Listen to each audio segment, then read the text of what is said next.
Welcome to Disruptive Successor, a show for next generation leaders in family businesses and entrepreneurs who want to disrupt the status quo and take their existing business to a whole new level. We all know that what got us here isn't going to get us there. This show will provide inspiration, advice, and resources to help you create massive impact. This podcast is sponsored by myself, Jonathan Goldhill, and my company, the Goldhill Group, where we provide coaching for growing companies. I'm Jonathan Goldhill, and my purpose is simple: to guide entrepreneurial leaders in family businesses towards more freedom and fulfillment. I want entrepreneurs to get clarity around the changes that will make them and their businesses more successful so they can experience the same freedom I've enjoyed in my life. Our proven practices challenge business owners to think differently about their business and how they're running it, and quite literally become game changers in our clients' companies. Learn more at thegoldhillgroup.com website, where you can schedule your free strategy session.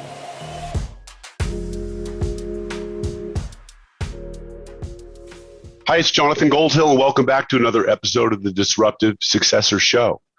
Today, I have a unique guest. Juliet Hahn is a storyteller, consultant, public speaker, and content creator. Her mission in life is to give women and men a stage to share their stories. She believes deeply that everyone has a story and we all can learn from each other. We just need to listen. So today, we're going to be talking about the importance of being able to tell your story, how to live a more fulfilling life, how to find your creative passion. And I can think of no one more energetic than Juliet Hahn to join me today. Juliet, thanks for joining me on the show. Thank you so much for having me. I'm excited. Yeah, wow. When we first met, you are quite the storyteller. And I think it was like we were 15 minutes in the phone call. I was like, okay, Juliet, hold on, slow down. I get where this is coming from, but how is this going to make sense to the listeners of my podcast? I mean, they're entrepreneurs, they're small business owners, they're really busy, and they might think storytelling is something fictional versus what they're doing is real. And we really quickly connected the dots. That's what we're going to do today, right? Yes. And I love that. And I love that you said that, because it really was, when we first met, it was like, how do I fit into your podcast? And I really believe storytelling, it doesn't matter where you are in life. It's really important to be able to share your story, to connect with people however you need to connect. So let's start right off at the top. I've always said that leaders need to be really good storytellers because they need to sell the vision of where their company is going.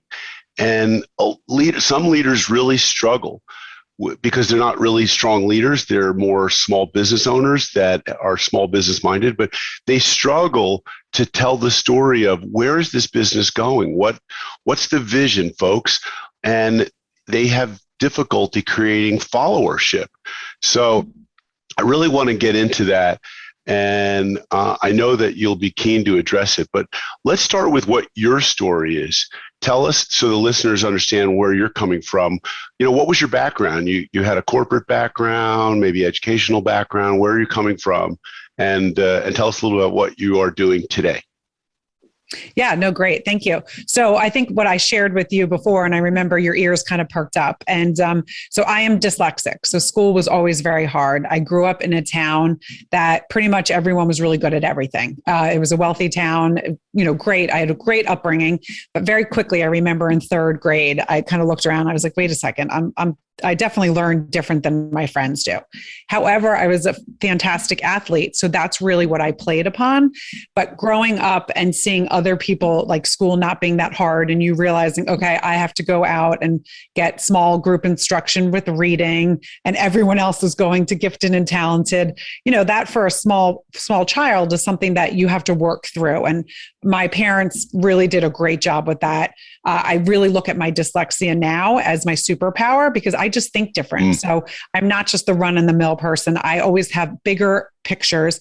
And storytelling is one of the ways that I actually learned really well. So that's why I connected with storytelling really quickly when I was young. It's if someone told me a story, I didn't really need to study. It kind of imprinted into my brain because that's the way my brain worked. So I never really thought of, doing this as I went through university. I did go through to university. I played 2 sports in college because that's what I was really good at. And so that's why I kind of followed that path for a little bit. And I remember when I was taking anatomy and physiology, I realized, wait a second, I don't love this. I don't know that I want to go into corporate fitness. And that's what my major was.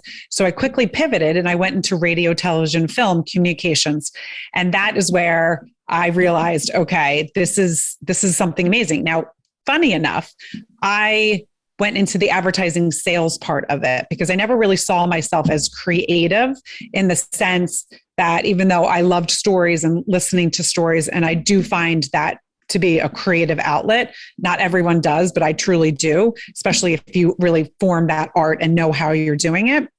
So I went into the advertising sales because of the relationships. That's something, again, that I was really good at. I learned really young that if you connect with people through storytelling, you're going to connect with them in a different level. They're going to see you in a different level. It's going to be a little bit more vulnerable. They're going to see you as a person and understand your background, understand, where you could see that person, right? I'm sure your listeners can see me in 3rd grade getting taken out. When the rest of my friends kind of went over to gifted and talented, they would come back and they were like, what were you doing? I don't know. I was reading The Blue Dolphin and it really was hard. I didn't love this. So that's where storytelling, I think, initially in the communications aspect, I was doing television, I was doing radio, and I loved that, but I loved the communication of actually in advertising, the connection of people. So that's the route I went, and then pivot after having kids. I'm now a podcaster, which is crazy. So now I'm really actually doing what I feel like I was always meant to be doing. And that is storytelling. That is connecting people through stories, whether it's my story or their story. I think that's really an interesting path that you followed. And you could have definitely gone down the path of being an athlete and tried to pursue that. And you saw maybe that was short-lived. I want to just circle back to the dyslexia piece, because I find that I work with a lot of entrepreneurs, and some probably diagnosable ADHD, attention deficit hyperactivity disorder. Some we just jokingly say, all entrepreneurs are ADHD. And I really do believe that there's a lot of ADHD entrepreneurs out there. And I believe that it's actually one of their superpowers, and they don't necessarily understand it or lean into it and work with it. So I imagine there's also a lot of people that are dyslexic, and it's because they are processing information or content differently. And so, just a quick little story. In 1986, I partnered with someone who was an artist to open up a wearable art clothing gallery. I thought he was a really talented artist. And he seemed to have a really good sales ability as well. So what I learned pretty quickly was he really was like illiterate. He couldn't really read or write. It was beyond dyslexia. But I found that he could read between the lines of things. And I don't mean literally, but I meant like figuratively, like he could read people really well. He could read situations. He could tell you how many T-shirts, how many leggings got sold out of the store that day. I thought it was quite impressive. I was always someone who analytically had to review the numbers, study the numbers to feel it in my gut. He intuitively felt it. And so I think that we all have different ways of processing information. And I think it's really important, especially for entrepreneurs, to recognize that your skills are probably a genius ability. You just maybe aren't tapping into it, or aren't accepting it or embracing it. And you haven't surrounded yourself with people who can understand it and work with it and can, complement those talents. And so I think that to really create a very successful business, if you've got ADHD or dyslexia as an entrepreneur, you've got to find that partner who complements you, because then you're allowed to be free. And I think then you can have a more vivid vision and articulate it. So what are your thoughts on that? I love that, Jonathan. And I think you hit on it right, the nail on the head. So I am also attention deficit. Okay. Sorry if I pointed that out.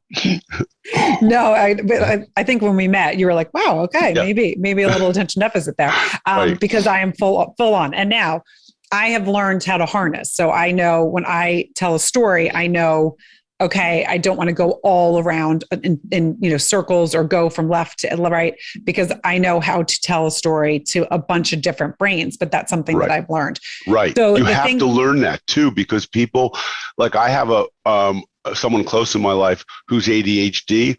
And sometimes when she's telling me something, she's assuming that I'm tracking where she's at and she's skipping to that part.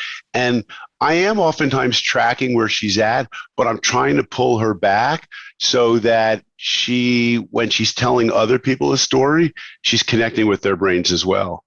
Maybe I shouldn't be coaching her. I should just be listening and responding.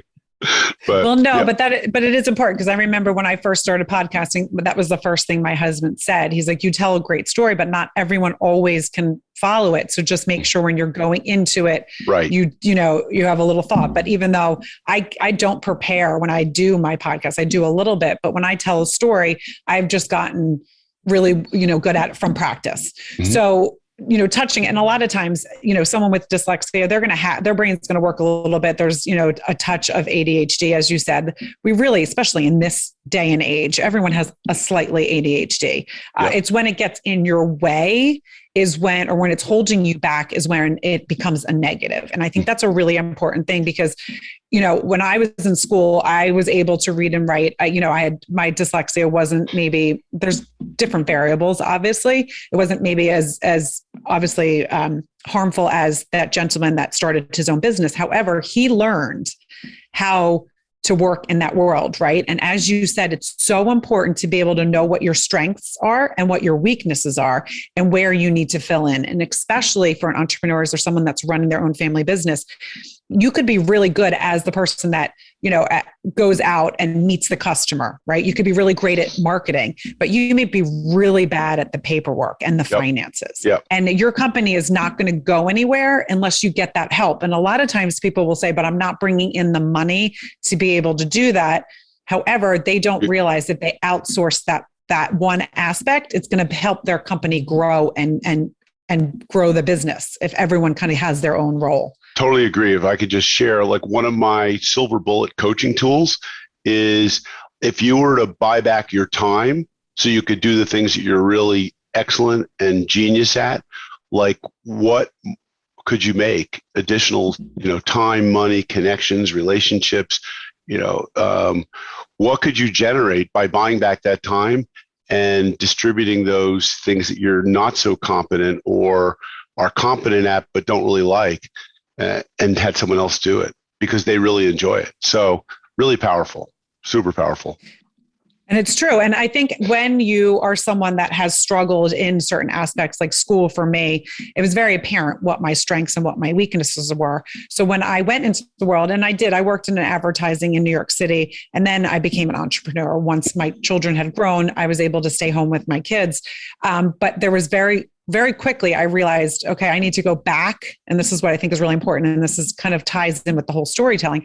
I need to go back to my story and remember, okay, these are the things that I actually needed a little bit more support on. I'm going to need that support as I'm now growing my business. And you kind of have to take it and parlay it to something that was in your past. And so that's really what I talk a lot about on my podcast, but also to my clients, is that's why your story is so important, to really go far back, because you might not realize, right? I might not have thought about that when I sat in third grade and I had to go read The Blue Dolphin, with the teacher, and everyone else went to Gifted and Talented.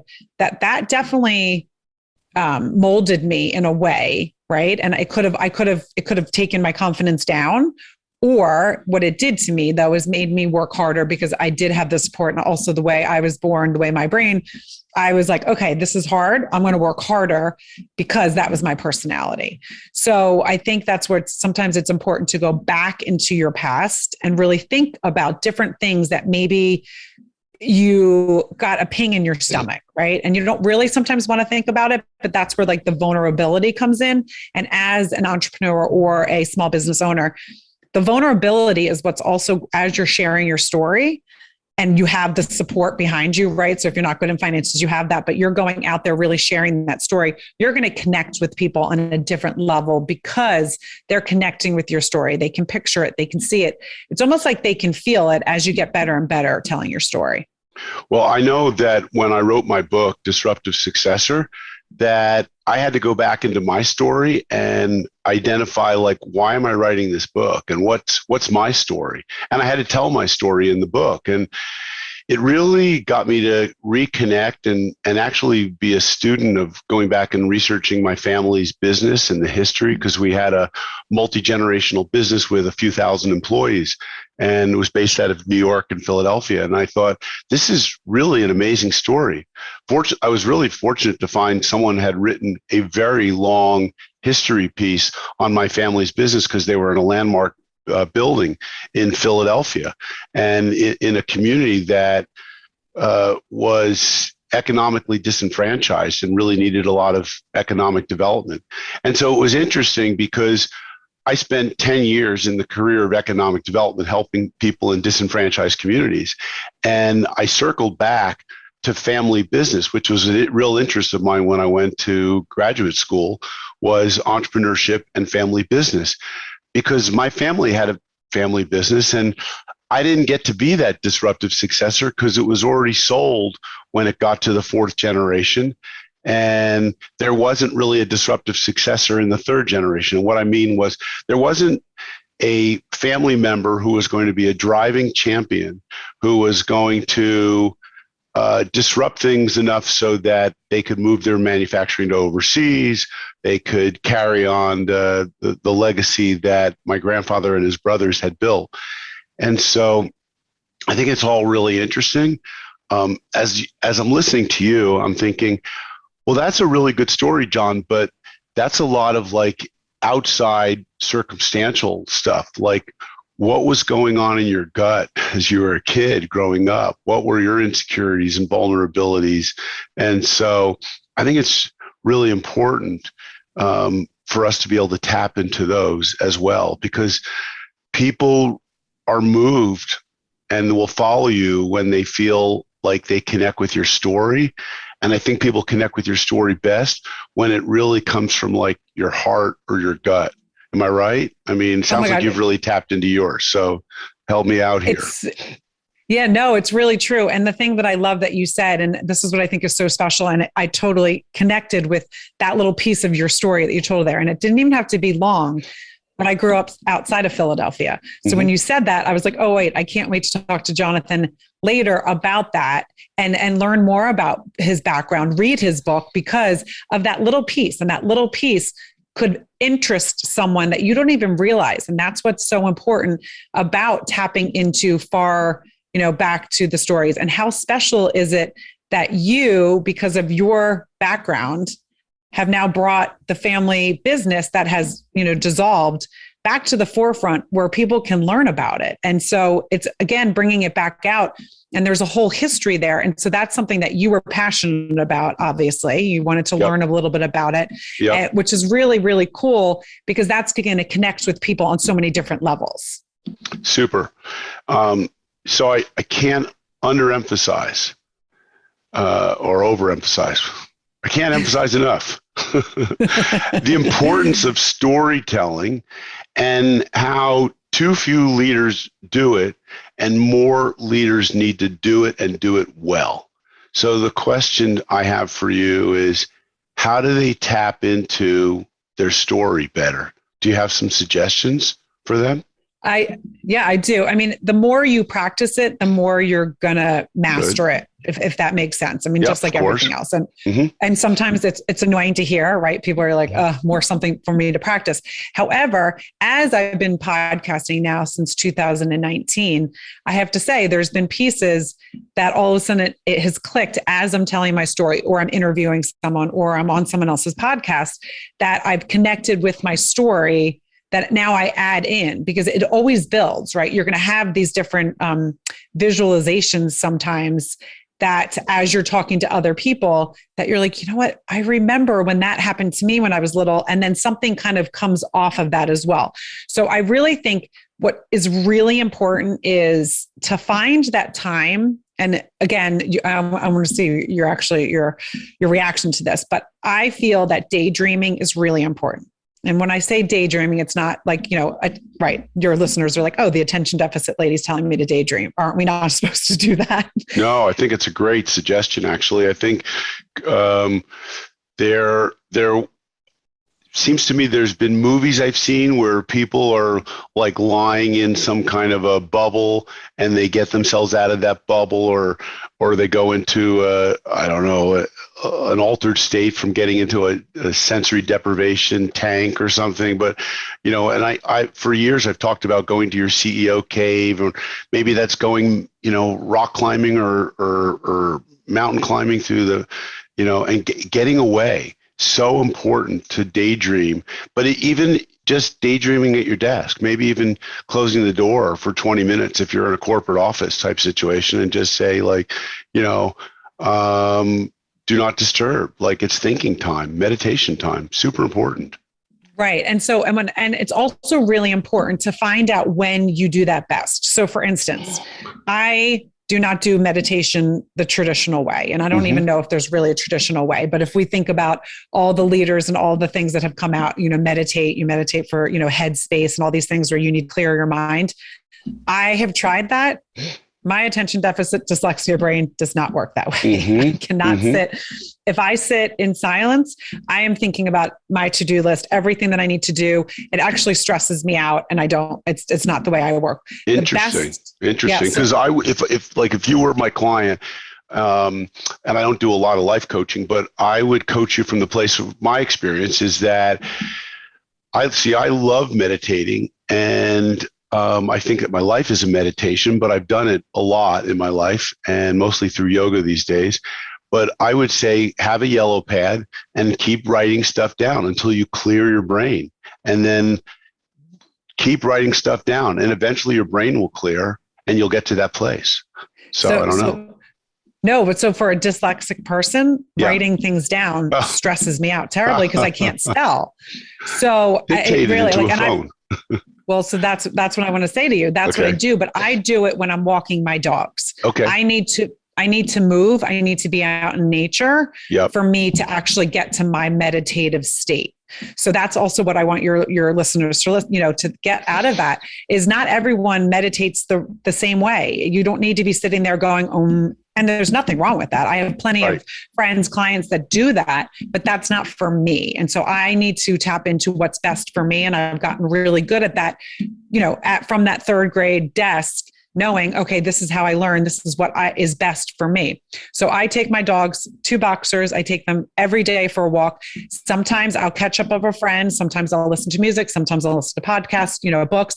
But other times I just walk and I daydream and I think, okay, I either think, about the future, or I think about different aspects of my life. This is where I'm talking to your listeners about tapping into their storytelling. And I will have my phone, and what I'll use it for is I dictate. So I either will voice note or I will talk to text in my notepad. That is really important because I know that that's when my brain gets the most clear, because I am moving and I need to move. That is my meditative state. Not, I don't need to do like the heavy weights, the heavy lifting. When I do workout in the morning, that time is for me to focus on that. But that is my time walking the dogs, is where I can get to my meditative state and I can think about my story. So that's what I want your listeners to listen to. Find that daydreaming spot, whether it is, in a car. Some people really when they drive, but again, pay attention to what you're doing. I'm not telling you to drive and not. That can be problematic, I think, sometimes. Well, you're certainly going to miss your exit, I think, but we've all done that before.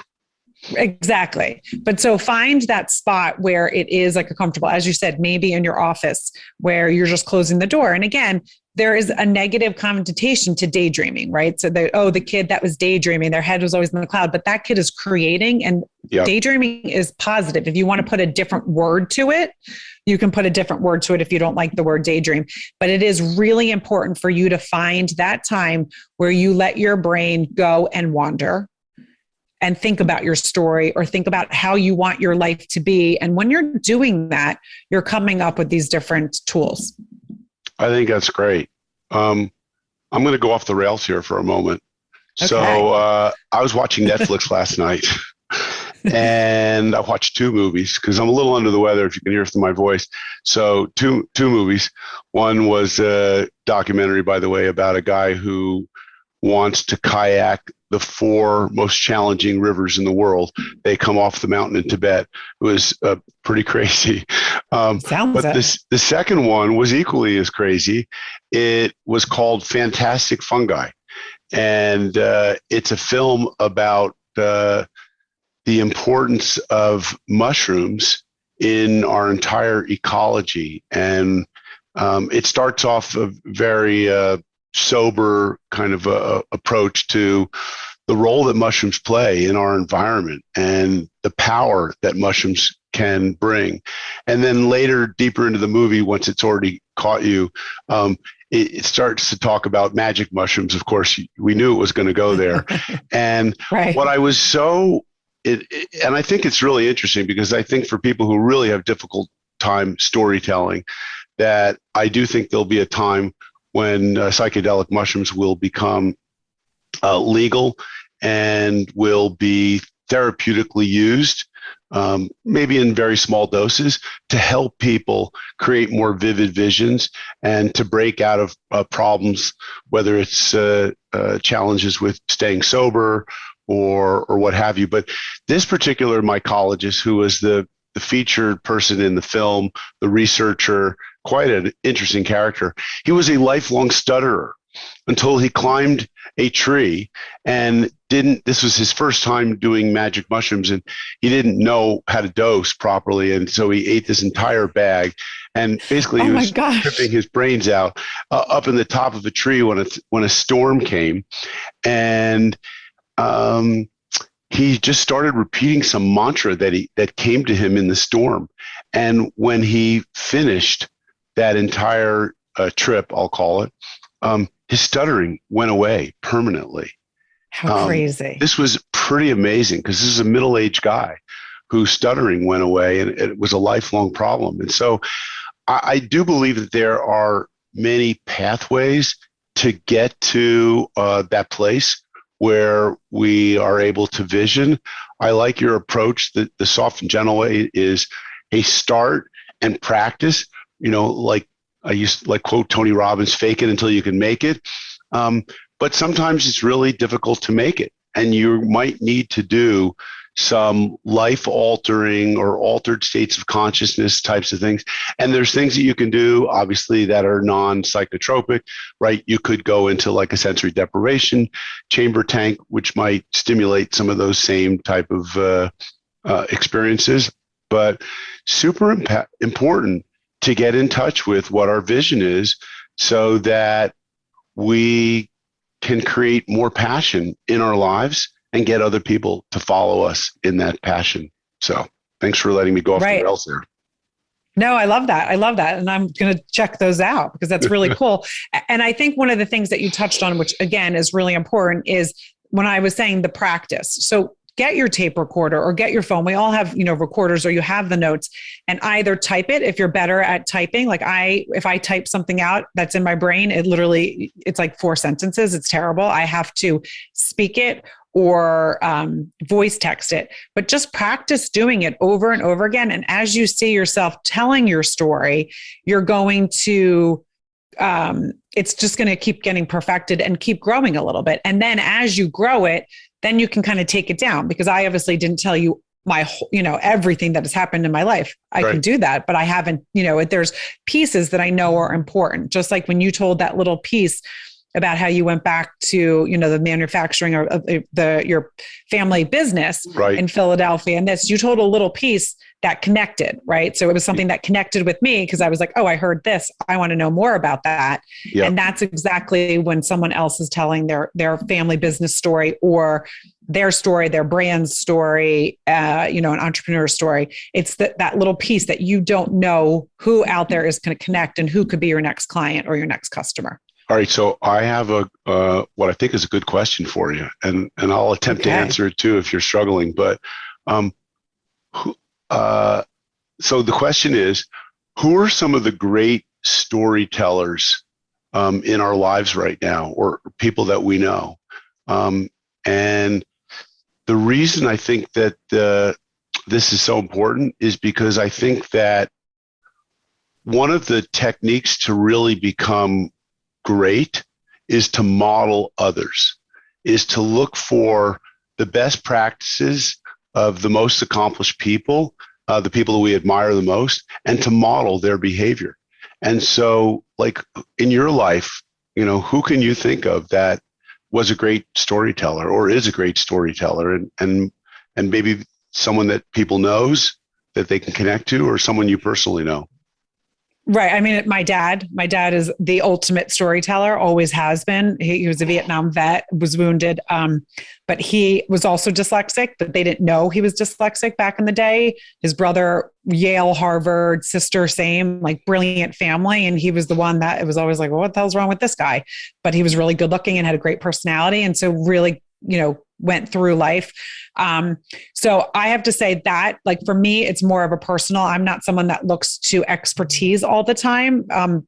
But if you think about, and I'm just throwing it out there because Oprah, if you go back to her story and then how she grew to where she is today, it's pretty remarkable. And if people don't realize the abuse that she had back in her life, and then how that shaped her and the grit and the vulnerability that she put out there, it is. And she doesn't talk about it all the time, right? It was something that was probably discussed. I don't even know it actually. So maybe you want to share a little bit with us. What was that story? And and I'm not going to, because I don't want to do it. But I mean, she was sexually abused. And so, I mean, obviously that's horrendous, but then where it went with her life and where she grew up, it's one of those things that, again, even though that never happened to me, I connected with her because it's like, okay, how does someone then come out of something that so terrible that she went through, and then how she built what she did? And it really was her story that connected people. Right. So there's definitely that. The other thing is someone like Robin Williams. Again, that is a story that if you go back and listen to his beginning of his stories, how incredibly, just an incredible human, but all the stuff that he went through and the mental illness. I mean, so many things that you would never realize. And then also with other comedians that you don't realize that you see them only on their funny times, but a lot of times they suffer from mental illness and depression. So things like that. There's also just right now, if you guys, and I have teenagers, so the rapper Juice WRLD, who overdosed or had a heart attack. My kids have just recently shared his story with me, and I'm fascinated. And I now want to, I'm listening to his music with them as we drive to school. And it's because he had a story. He really had a story. And the story doesn't always have to be tragic, right? You don't have to have a tragic story to have people connect with you. And so I do want to say that, my story, just because of my dyslexia, I had a really good upbringing and, loving parents, and, there were some definitely crazy times in our family. Everyone has them, but it doesn't have to be tragic for you to be successful. You're connecting with the people that you're meant to be connecting with. Obviously the 3 people that I just spoke with had some tragic stuff happen, but those are the type of people, if you go back and if you have a favorite artist or a favorite musician or a favorite actor, go and look to see what their story is. And if you ever read about, like Jim Carrey, he's talked about his story. Brad Pitt. There's a couple of them. I liked Eminem's story a lot when I started getting into rap for my child. Yes. And the movie that Eminem did, I forget what it was called, 8.5 miles or 8 miles. Yeah. 8 miles. Which is a great it was movie. a great story. And yeah, it really touched me, and it made me feel like a real connection to his music and where he was coming from. So that's a great example, because you're right. And I don't mean to just select the white rapper. I've looked at some of the black rappers as well and looked at their stories, and I thought it was interesting. But I think there are so many, even business people, who have great stories. And, the interesting story as you're telling me this is that I'm oftentimes very attracted to the stories or storytelling of people who came from these very modest homes, who have very functional families, and where everyone really gets along very well, and they seem to be really connected and strong and have a strong bond. I didn't grow up like that. I lost two fathers, through death, and then a third through divorce. Most people I know came from broken homes of some way, short, or form or another. And although I too had, an upper middle class upbringing, all that trauma was definitely was my story for so long. Losing my dad at the age of 2 was definitely a life-defining story. And my story, up until recently, was told through the lens of, I'm going to live a life of someone who's not going to die at 35 of a heart attack. And, I'm not going to be a type A person. I'm going to do the things that I'm passionate about. I'm going to follow my joy. So, but I think it's really, people who think that they might not have a story because it's just basically like mom and apple pie and very sort of boring. Like, there's something really fascinating to those who didn't grow up having a highly functional family.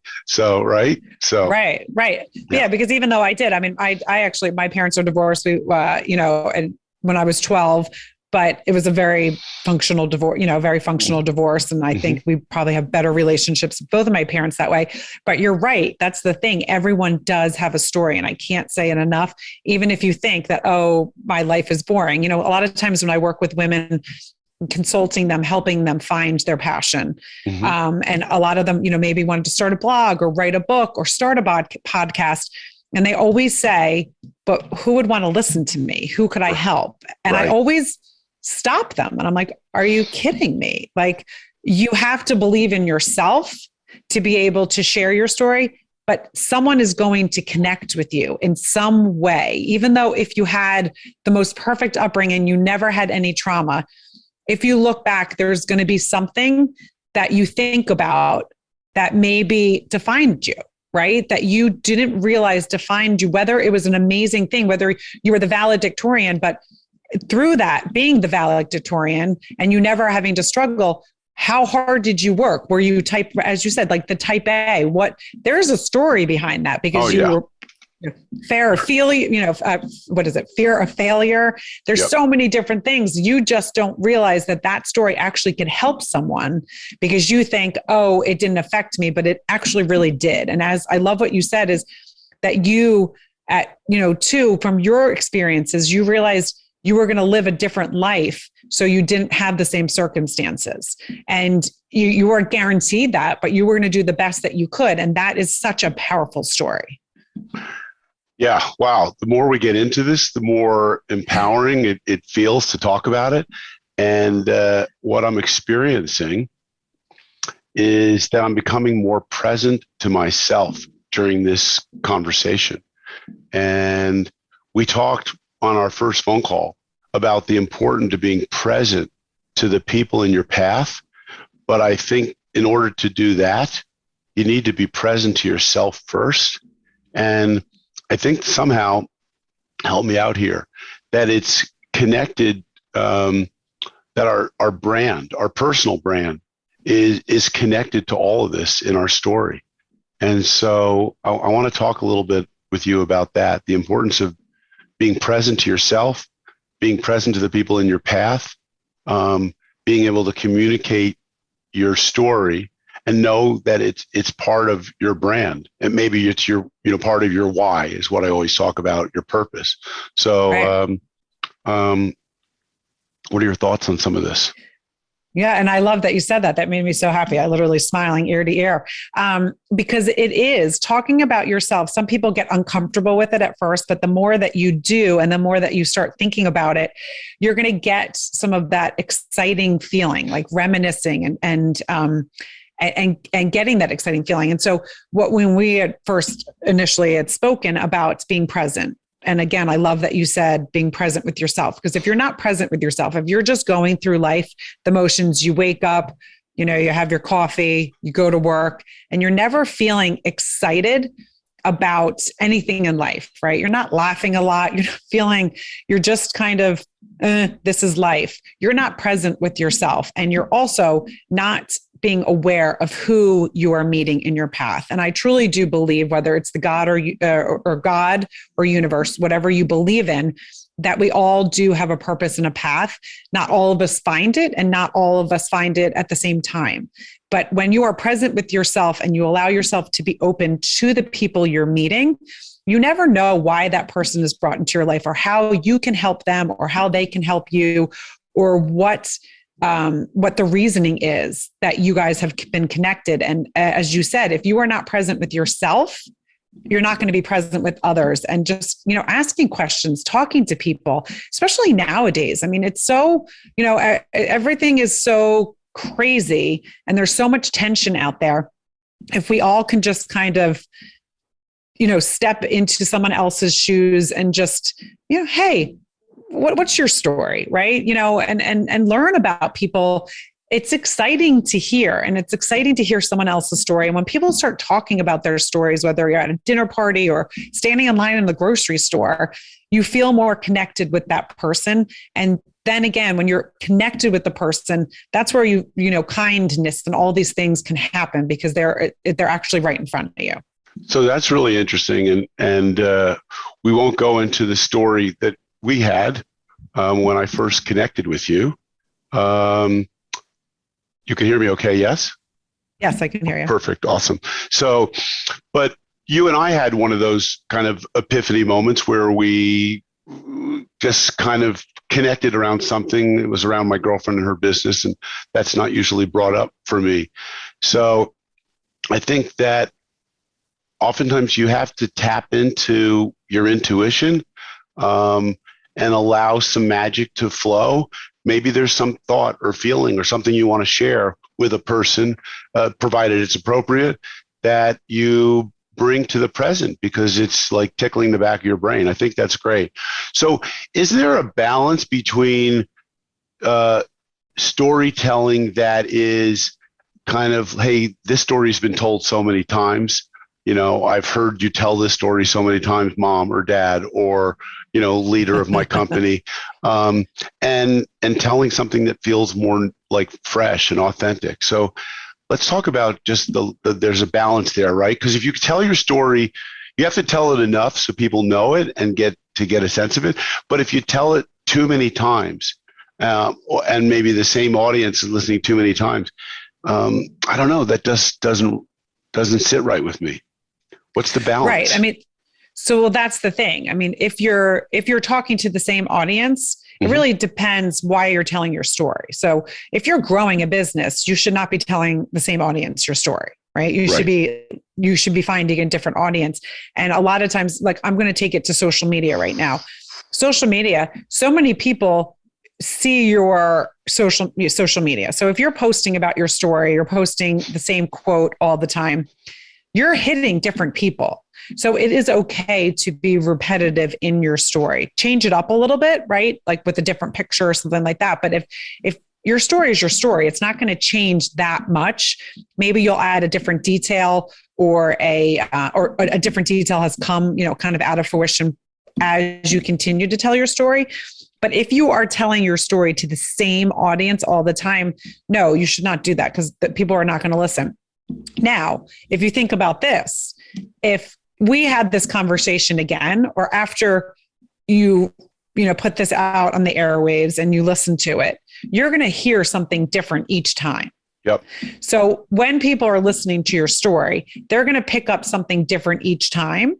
And so it is important to share your story more than once, because not everyone hears the same. You don't hear the same thing all the time. And if you've heard someone's story a number of times and you're like, oh, I'm going to tune out a little bit, but then all of a sudden, we've all been there, right? You've either watched the same show a couple of times, or you're hearing someone's story, or you've listened to a podcast, and all of a sudden you're like, wait, I didn't catch that the first 7 times I heard that. Right. There is a big balance, and that's something that you have to figure out on your own, right? I mean, that's something that I cannot say, okay, you've done it enough, because I don't know everyone's circumstances out there. But for me, you do need to share your story over and over and over again for others to hear. But as you're growing, and as you're growing your business, or growing, whatever it is, it still needs to continue. Wow, this is great. So as we wrap up here, I'm wondering if there's any closing thoughts you have that you want to share. And also, or if not, tell us a little bit about what you do. Do you make money at this, helping people tell their stories? And how would people connect with you if they wanted to? So I do. Thoughts also? Yep. Yeah. Yes. And I just wanted to say thank you. I think this is I've really enjoyed connecting with you. And as I said, there was a reason why we connected, right? Mm-hmm. It was just a random connection. And whether it was me being on your podcast, or me, and your girlfriend doing something in the future, or whatever it is, there is a reason, because I also do want to know more about the Philly thing. Right. I'm not going to stop with that, but I'll get you a copy of my book. Yeah, please. But so I just wanted to say, thank you for that. And then, yes, so I do. So I do podcast, I do consult, and I consult. There's a couple of different things. I help people find their passion and turn it into a business. So that is done through a workshop that I have. And then I do have clients that I work with, but I also do go into corporations and, or, if someone's having a weekend thing where they need someone, a keynote speaker, and I go in and speak that way. I've talked to a number of businesses about helping their employers be able to tell the business's story. For entrepreneurs, it's helping that entrepreneur tell their story, and how to kind of really let's pull it out. And we just do a lot of one-on-one work. It's just, let's go back. Let's think. You tell me and a lot of times what it is, it's just easy, just like I did with you. When I was telling my story, you're thinking of things, right? So you're bringing questions up. So when I have a client that tells me their story, I ask them questions that, because I ask different questions, because I'm super curious, they will be like, oh, I didn't think about that. And then that helps build on their story. So it is a talent of mine. It's my attention deficit, dyslexia brain, whatever It is. But I love it, because I love hearing people's stories, and I'm curious. So I love asking the questions. So that is how I make money, consulting and doing the podcast. And so I just appreciate you having me on. Great. Well, we'll have your contact information in the show notes, but how can people reach you? It's Juliet Hahn, Hahn. And what's the best way to reach you? Yep. So it's IAM. So it's IAM is my website. And then Juliet, JulietHahn.com. And you can find everything there. You can find the podcast, but then also the podcast is on every, podcast player. But my website is the easiest thing. Any social media, if you go to either Juliet Hahn or I am Juliet Hahn, you'll find me. Fantastic. Juliet, thanks so much for taking this time to have this conversation with me. And for listeners who are still listening, if you're an entrepreneur or just want to be more of a leader in your life, think about what your story is and whom you're telling it to, and how often you're telling it, and how you're telling it, and how to make it bigger and better without embellishing on it too much. So always stay true and be authentic. So, all right. Another great episode of Disruptive Successor Show. If you like this, share this with others. Thank you very much for listening. This podcast is sponsored by myself, Jonathan Goldhill, and my company, the Goldhill Group, where we provide coaching for growing companies. I'm Jonathan Goldhill, and my purpose is simple: to guide entrepreneurial leaders in family businesses towards more freedom and fulfillment.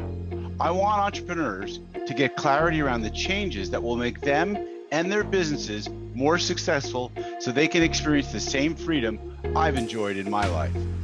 Our proven practices challenge business owners to think differently about their business and how they're running it, and quite literally become game changers in our clients' companies. Learn more at the goldhillgroup.com website, where you can schedule your free strategy session.